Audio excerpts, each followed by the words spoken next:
So I'm going to show you in this video how to create a drop-down menu on Hostinger website builder. So what you're going to have to here, once you're here on the H panel on Hostinger, you just need to click on websites here.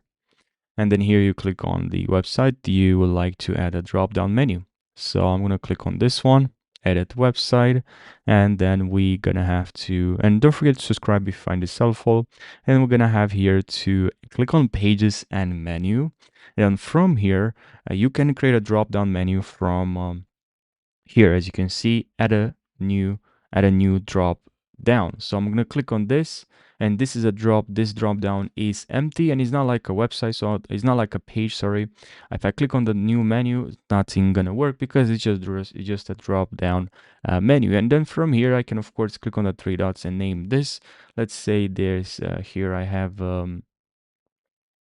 the name, you type the name of this drop down, and then here inside this you're gonna add your pages. So you can click on new page.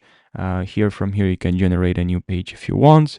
Maybe you can click on here, and then here you have an example. So explain exactly what page you would like, and this AI is gonna help you to create that page. Pretty cool.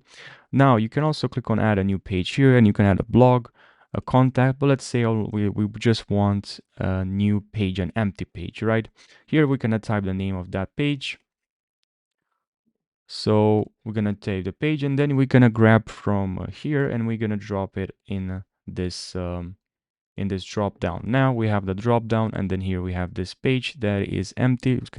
We can also click on the preview. So here the empty page.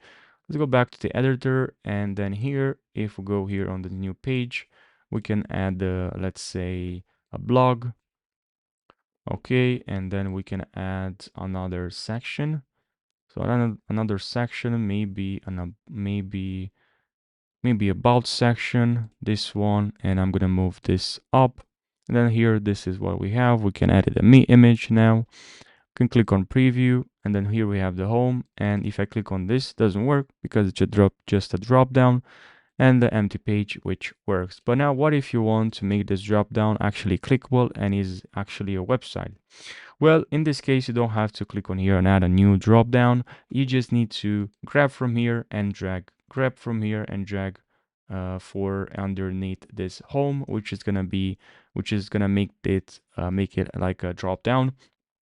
But you know, it's actually clickable. So if you click on tutorial, it's gonna work. If you click on home, it's gonna work. And you can also do it from here, from the three dots. You can here move out of the drop down, or you can click on here and let's say this one here, and I'm gonna I can click on here and move to drop down. Okay, and it's gonna move it to the drop down. And how they're called basically, so I can give you a more definition. So this one is a non-clickable drop down, and is pretty much just we can use it as just a container for links and items.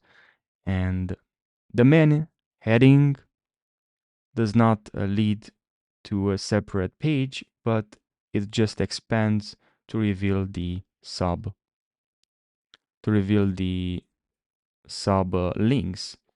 And this is great. You can use it to primarily to use it for sections and pages. For example, you can in a navigation menu, you can like services as a non-clickable drop-down, and users can't click on services itself, but they can click on individual services listed in the drop-down. Now, what about the clickable one? Is just called, from what I remember, clickable drop-down. And for this one is just like the main heading is actually clickable link, in addition to revealing a list of sub links. Okay, and yeah, I hope you found this video helpful. Thanks for watching, and take care.